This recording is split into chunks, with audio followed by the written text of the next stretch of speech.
Welcome, everyone. I'm here with the amazing Dr. Danuta Hoyer and Dr. Vesna Skul. We've made quite a few videos together, and we've been doing wonderful work together for the past 9 years. They are brilliant and compassionate integrative physicians here in Chicago and are co-founders of the Comprehensive Center for Women's Medicine.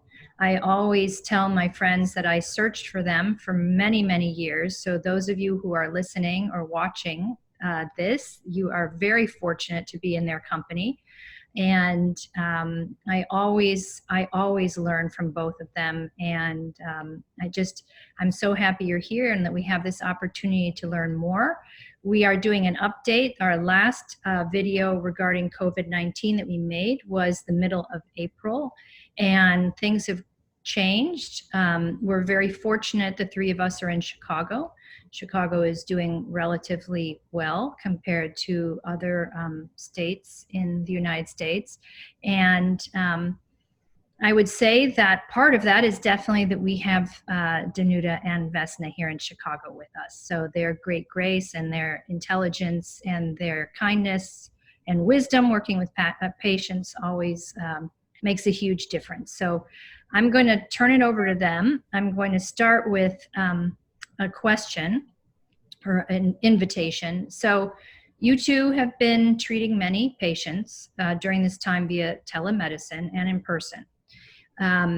You've seen many COVID-19 patients and have seen them return to normal functioning. So please just share your thoughts regarding the current resurgence that I was just speaking about, and how, I know it's a broad subject, but how we should best protect ourselves. So Vesna, do you have thoughts on that initially? Thank you, Julie. Between Danuta and myself, we probably cared for over 30 patients with diagnosed COVID. Age range from 34 to 74. And I am very happy to report that they're all thriving.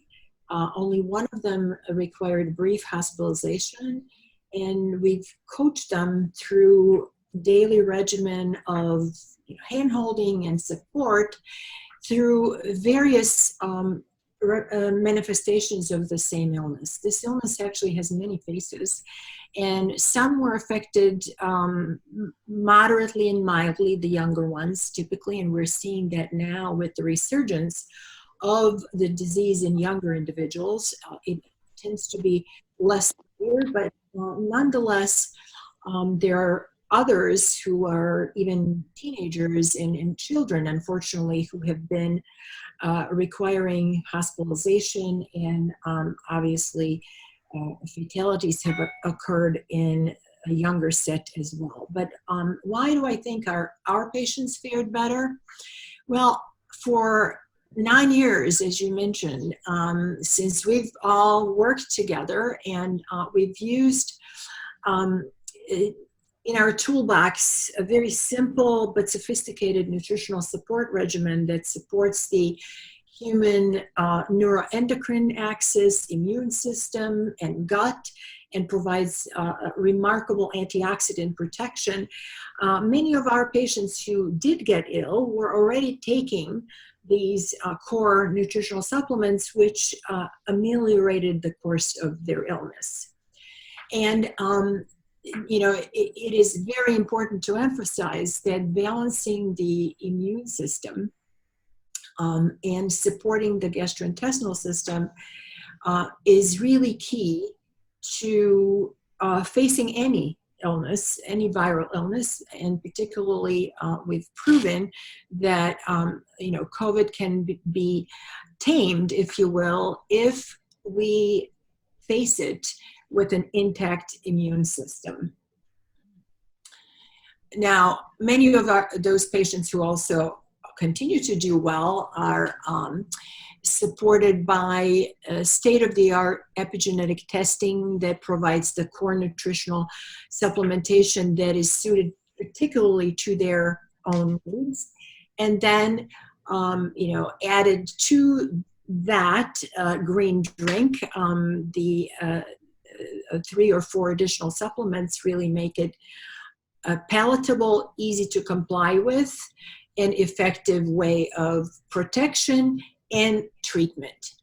Now, you asked about my view on new hotspots and what's happening in the country with the resurgence. We're fortunate here in Chicago that I guess Chicagoans have taken this quite seriously. I think it's the leadership of our mayor and our governor that has sort of created a sense of information. And I think having accurate information and acting on it is the key to really getting ahead of this thing.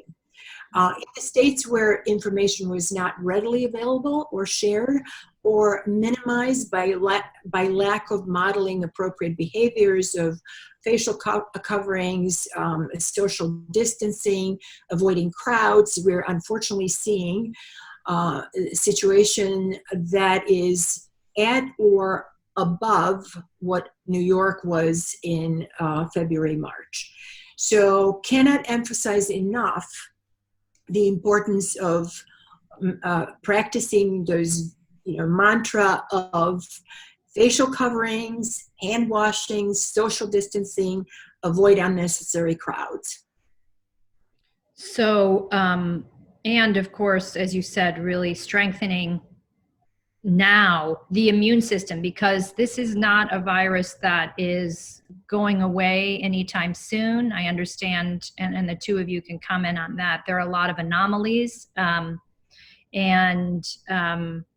So Absolutely. It's not reacting to a catastrophic circumstance.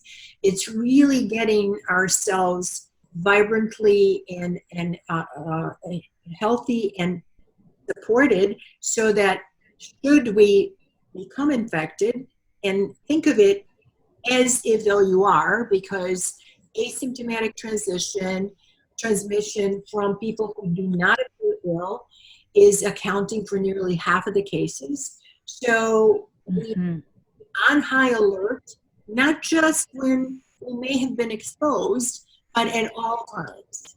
And perfect example is this new wave or resurgence, and who knows what's going to happen in the fall. We predicted that some version of mutated virus is going to appear again, as the influenza does in late September, October, and through the winter.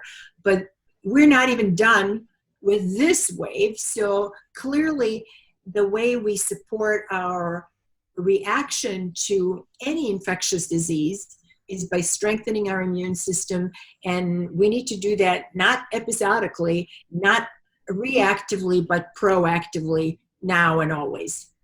Well, and your practice is an amazing case study, right? For that you've had great success supporting your patients in weathering the storm. So thank heaven, thank goodness for both of you, and thank goodness for that. Dr. Hoyer, my understanding of part of COVID-19 can be some people manifest digestive difficulties first. I read that. So if that's not true, please, I'm only a lay person, I'm not reading everything that you're reading or watching and listening. You two are always educating yourselves. But could you comment on the role of the gut in supporting the function of our immune system? There's so much information right now out about the microbiome, and a lot of questionable information about prebiotics and probiotics and all of that. Can you share with us and educate everybody about that and share a little bit more? So I think the 20th century was the age of antibiotics, and unfortunately, like all good things, they became overused. And so we have a situation where all of us, whether directly or indirectly, have been exposed to antibiotics. Even when a doctor has not written a prescription for any, you have eaten animals that have been exposed to those antibiotics, and you're altering your gut flora every time those molecules interact with you. So in terms of why the gut is so important for your immune system. One, it's the square area. Your gut is huge. The square area of all the cells from your mouth to the rectum is as big and wide as the square area of a tennis court. So you have a huge absorptive surface. And most of the small bowel and then the large bowel have lots and lots of lymphoid tissue, which are like our first line of defense on their immune system. So whereas most colds and flus start with the nose and the back of the throat, coronavirus can start with GI symptoms that people wouldn't even notice they had much, maybe a slight alteration in a bowel habit because they think they ate something funny, and they could actually be passing it in their feces. It is true that there are a lot of people who have upper respiratory symptoms, and I think the thing we keep on talking about is those masks. The reason the masks are so important is not just because you're not hopefully inhaling the droplets, but you're also not putting your hands to your face and your nose. And most of us put our hands to our face or our nose all the time. And you want to not expose our mucous membranes to those organisms. In terms of moving on with why the GI tract is so important to fight infection and fight lots of other things, is that once you have this huge square area, you have a huge, about 8 pounds of microorganisms in your body that compose your microbiome. And if they are in any way tampered with antibiotics, with stress, with lots of other things, they don't have that adequate blend of bacteria that is needed to help your immune system. If you don't eat a lot of foods that are cruciferous vegetables and cabbages and Brussels sprouts and greens and all those things, then those good bacteria don't have the food that they need to survive, and you have an altered immune system. So a very important role for all of us is to keep a regular bowel habit, to eat a lot of fiber, to eat a lot of green vegetables, to eat cruciferous vegetables, and to replenish that microbiome and keep it healthy. And so we do offer supplements that have all those. And the first part of your digestion is in your mouth. And if you don't chew properly and don't have the proper enzymes to break down food into a bite-sized piece that is absorbed well, you're going to have a lot of GI symptoms in general. Too many people are taking drugs that are over the counter that help with heartburn, but actually reduce their stomach acid so much that they are no longer able to absorb simple vitamins like B12. So again, if you don't have acid in your stomach, it's not just not absorbing food or not getting heartburn, you're actually not absorbing other micronutrients throughout your GI tract very well.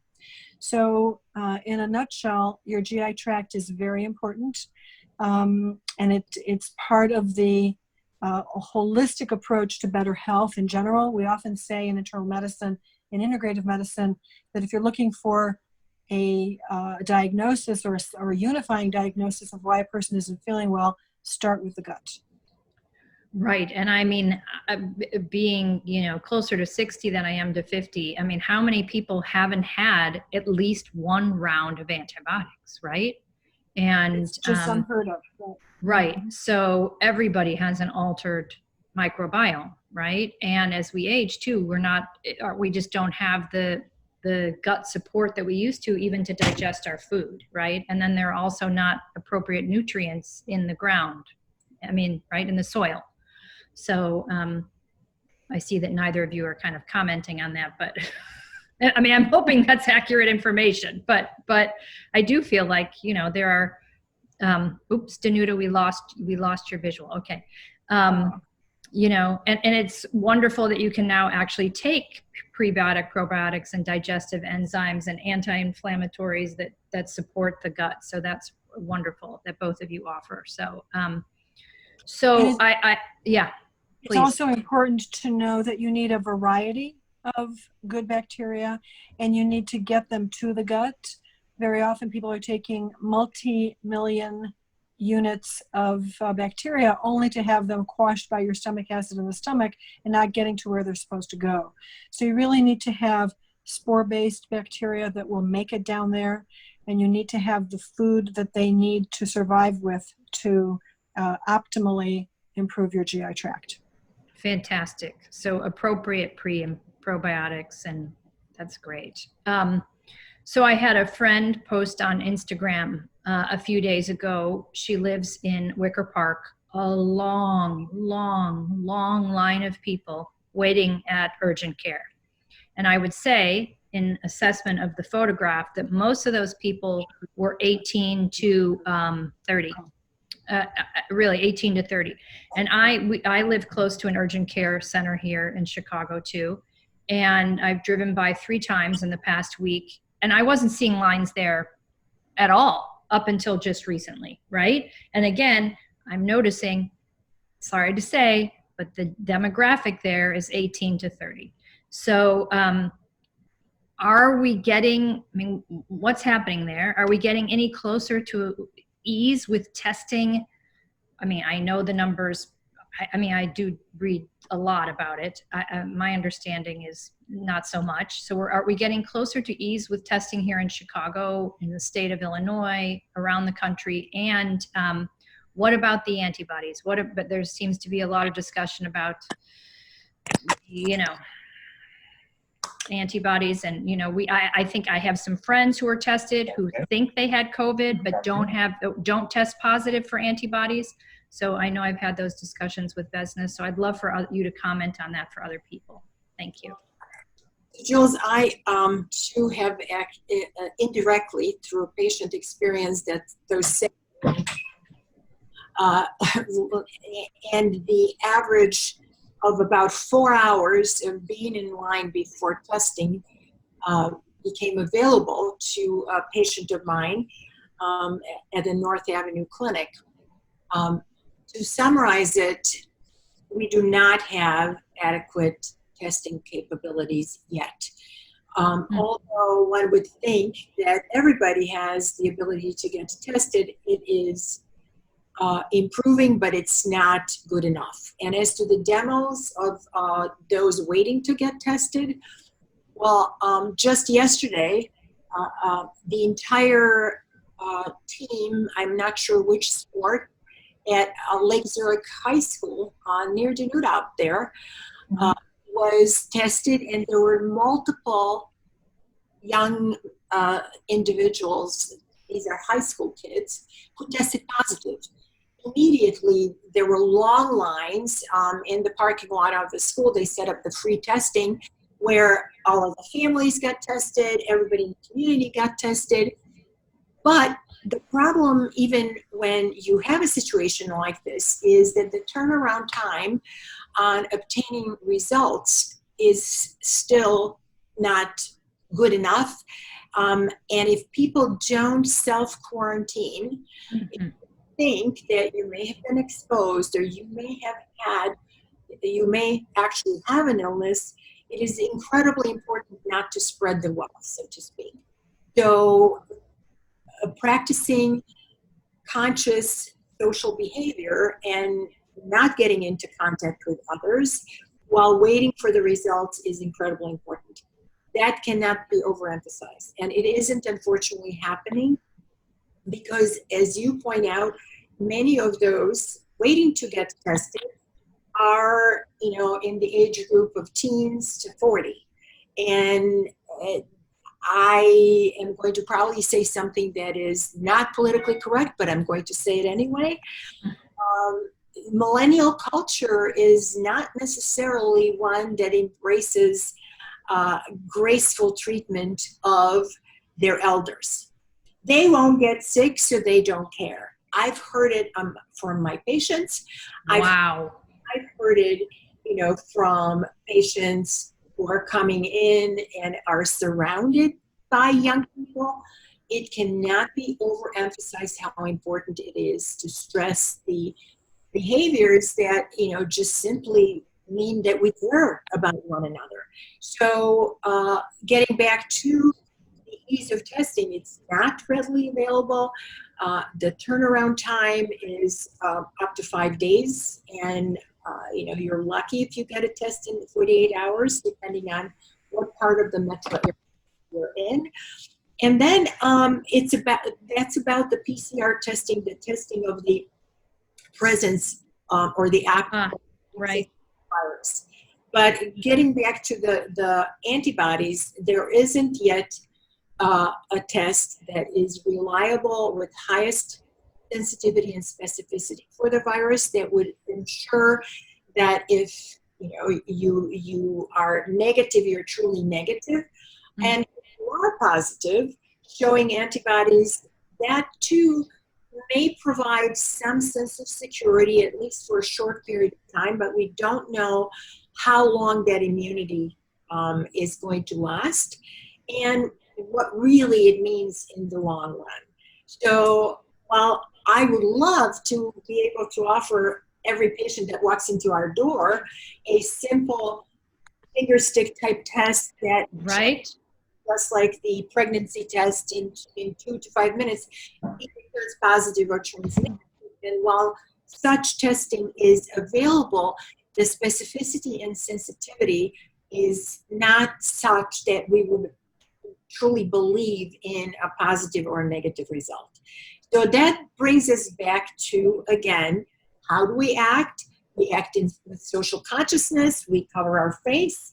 We don't touch our face. We socially distance. And if we are at all concerned about being exposed and waiting for our own testing to come back, we isolate. Right. Yes, exactly. Which is, as you say, again, just to reiterate, the importance of really making sure that we are protecting our immune systems and we're taking care of ourselves, right? I mean, Danuta. As citizens of the global community, show respect, compassion. Right. Well, I think this Skul case emphasizes the difficulty with which they're having to make decisions for the fall, because even though some school systems have said we're going to do a hybrid of half online and half in school or this or that, just knowing that in the middle of July we have asymptomatic young people who are going to go on and probably infect their families. Maybe some of them will now have immunity, but the other 50% may not. And so it's going to be very difficult for school administrators to try to figure out what actually to do. And maybe they will change their decisions. Some schools have said they're going to start, and I think there'll be some head scratching about what to do as cases rise throughout the country. I have right now just an example of how this can happen in a family.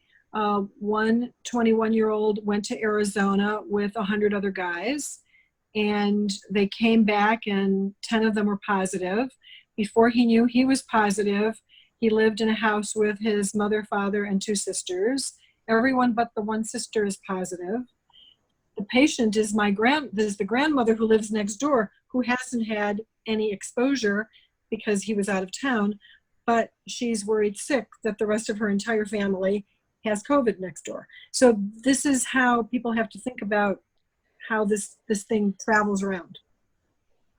Which makes it very difficult to make a blatant statement that we want schools open, we want everybody to go back to school in less than 2 months. And my recommendation to my patients whose kids are either in elementary schools or institutions of higher learning that do offer a choice is to really go for virtual learning and recognizing and realizing that there are really social consequences to it, especially with younger kids who need socialization, but we really don't have adequate understanding of how to stay on top of this. And as you point out, Danuta, the asymptomatic spread, and we are noticing that in younger and younger individuals may affect the teachers who are at risk in the elementary schools setting, the families at home, etc. So it is an incredibly difficult decision, and the clearly the decision is not going to be mandated from the top down, and it will have to come based on some sort of numbers in the local municipalities. But my recommendation out of abundance of caution is try to take the least risky approach and do as much virtual learning as is possible, which certainly burdens the parents and the caregivers, because we've all of a sudden now become homeschooling teachers. But it is going to be a decision that will be reviewed as more information becomes available. But it's not looking very promising for resuming education as we knew it. Yes, and having a college student, who is, planning to return in the fall for a hybrid model, and definitely takes quite a few supplements and green smoothies and everything else. And we know about college students, even though a lot of them are very self-responsible. Certainly it is. And I mean, I have friends, parents of young children, and it's a lot for working parents too, right? So it's very complicated. So again, really the most important thing is to be as healthy as possible. So if you do actually get COVID-19, that you can, really are able to work through it, or maybe, resist it. But then again, of course, we don't want to be asymptomatic super spreaders, right? So sleep also is so very important. And everybody I talk to, their sleep is disrupted during this time because of the stress of either losing a job or, I have known a lot of small business owners. And so how do we begin? I know so many people are talking about, sleep and how sleep hygiene, but how do we begin to really ensure good sleep during this time? Again, because it's gonna last a while. Well, I think that segues right into what young people do and how they don't have good sleep hygiene, even under the good circumstances, and really trying to commit to a specific bedtime and wake up time, even if you don't have to get up to go to work or school. Finding finding out that your bedroom really should not be used for anything other than sleep, and making it cool and air conditioned if possible, very dark, because the melatonin secretion is affected by that. So having heavy blinds and if need be, taking a little bit of melatonin or L-theanine, and supporting the HPA axis with ingredients that promote healthy neurotransmitter production, which then in turn can help with falling asleep and staying asleep. So, those ingredients would be amino acids that support our pituitary and not only help sleep, but help production of neurotransmitters that, while we are awake, make us more productive and more quick on the trigger in terms of production of acetylcholine, ingredients that make neurotransmitters like dopamine, a happy neurotransmitter that helps with a degree of anxiety, depression that we're seeing with respect to COVID, and also helps with production of pre-hormones that then signal to the rest of our endocrine system to function optimally. Using otropin spray in younger patients, actually, typically, we would say people over 35 are candidates for this type of central nervous system support of the pituitary. But during the pandemic, I've used it in more younger people who are also exhibiting the challenges that you were mentioning, Julie, with Right. sleep and with regards to focus and attention. And also combining it with, as I mentioned, with a little bit of melatonin and L-theanine to help them fall and stay asleep. Taking a relaxing bath with Epsom salts and magnesium, which also helps our muscles relax, is a practice that many have abandoned because we're so hurriedly taking showers, but a luxury of a bath, meditation, prayer, breath work, all of that is very helpful in achieving better sleep hygiene. Great. Danuta, I saw you, Vesna was relaxing you so deeply. You were going into meditation, I think. Danuta has multiple guests at her house right now. So I think Vesna began to talk about sleep and that was it, just for a second. So yeah, so I mean, and you have multiple guests socially distanced who are not near those of you who are, you know, anyway. My solution to that is to serve food in a buffet style and everybody eats outside. And they're quarantined on each level because nobody's sitting around on the couch together for sure. So it's difficult. It's not an easy thing in the summer. And I think the second wave, and we may not even see that it's a wave. It may just be a continuation of a pandemic when it gets colder outside, because that's typically when we get flu, because we're indoors a lot, it's cold outside, we're talking in close proximity to each other. So from that perspective, I think we will have even more cases in the fall and winter because of that very, sort of an effect, a room-like effect. But it's a difficult problem. Because summer is a time where people get together. They don't see each other for a whole year. They get together and they want to see each other. They travel by car. They want to travel by plane. And now we are quarantining people who enter the Chicagoland area because they can't go anywhere. When they come, they have to stay in one spot.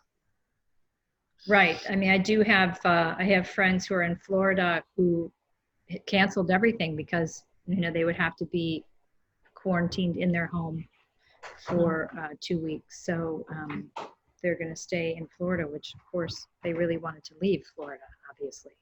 So, okay, so the primary, we've said it many, many times, primary importance, taking care of yourself, your immune system, we've talked about sleep, the gut. So your simple recommendations. I know that, everything that you recommend, I do, and I think, for 57, and we've been very, very fortunate to be healthy during this time.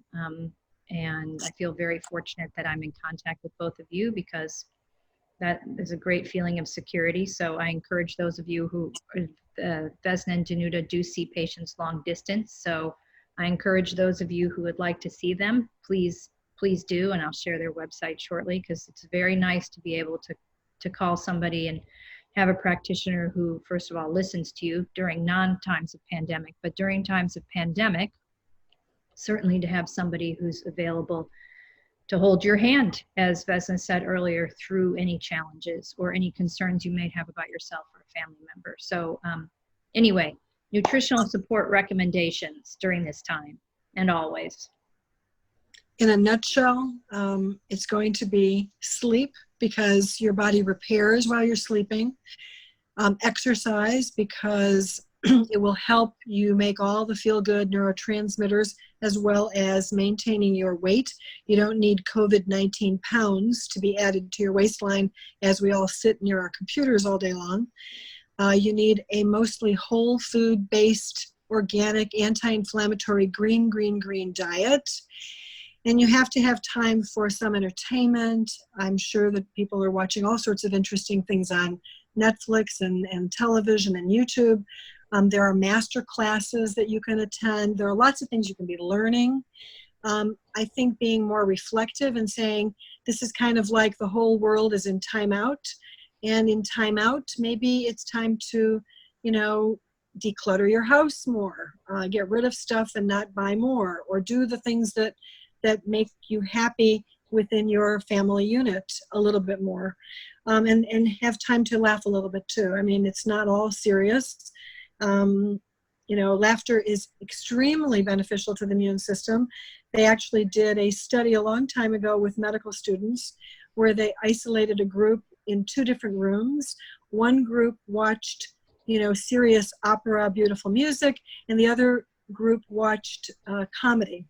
And they measured their T lymphocyte function afterwards, and the people who watched comedy had a much stronger response of their immune system against viruses and abnormal cells and things like that. So laughter is also very important. Happiness, really key. Vesna, so nutritional support specifics? So I couldn't agree with Danuta more on all of the fronts. And I just want to make one comment before I recommend our little witch's brew that has helped so many stay well. And that is, reflecting and cleaning house internally. I think there are definitely some silver linings in all of this. And being able to introspectively know yourself, reinvent and rediscover is very, very therapeutic. And I definitely see how it's helping many patients who are prone to anxiety and prone to need to turn to medications. Just turning inward and meditating and prayer and laughter can support us beautifully, and I think it is actually a gift that many have discovered during this time. So as to the adjunct to clearly the good diet, mostly plant-based, and the greener the better, I also recommend that a patient drink a green drink. There are several of them available. We actually offer one that is specifically made to one's own needs after some epigenetic testing, but there are organic greens that can be mixed with the organic reds. So your greens and your reds, easy peasy, great drink, particularly after exercise. And then in terms of nutritional support with vitamins and supplements, zinc is of incredible importance because it can interrupt the enzyme that's necessary for the virus to replicate. Vitamin D3 combined with K2 is an antiviral by many accounts, and fairly high doses, aiming for level of 50 to 80, easily measured on a blood test. Gut support with a broad spectrum prebiotic, probiotic, digestive enzyme combination, and a systemic anti-inflammatory to help heal the leaky gut.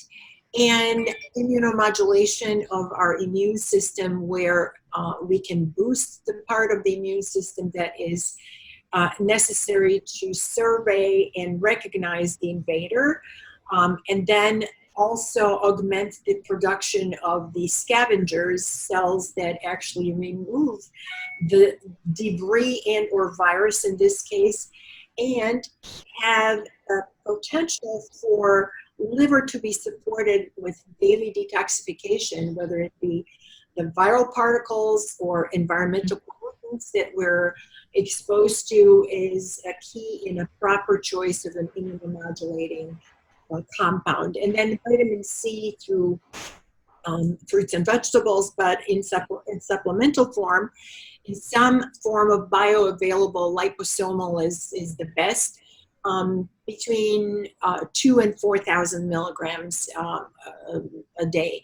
And that actually is less than a half a dozen of key nutritional supplements that can be taken in 2 divided doses. So it's not an onerous task to be taking tons and tons of supplements, but that provides such a core and a key that really helps us stay vibrantly healthy, prevent infection, or deal with infectious agents, including COVID, in a much easier fashion than without such a support. Fantastic. Well, both of you are, as I always say, such a blessing. So thank you for sharing today. Very, very important. And if anyone would love more information, I hope you do, you can go to ccwm.com and you can learn more about Vesna and Danuta there, as well as you can purchase the supplements, correct, on your website too. I think it's under the tab Medical Resources and then Nutraceutical Products. And I think you can find everything you might need there. And of course, you can see them for an in-person or telemedicine appointment. And I would recommend, especially every woman out there, they also see men, even though it's Comprehensive Center for Women's Medicine. They also do see men. My men see them. So, and they are wonderful with men also. So anyway, thank you both. You're really wonderful human beings, and we're so fortunate to have you practicing medicine and taking very good care of all of us. So thank you so much for being here tonight. Thank you, everyone.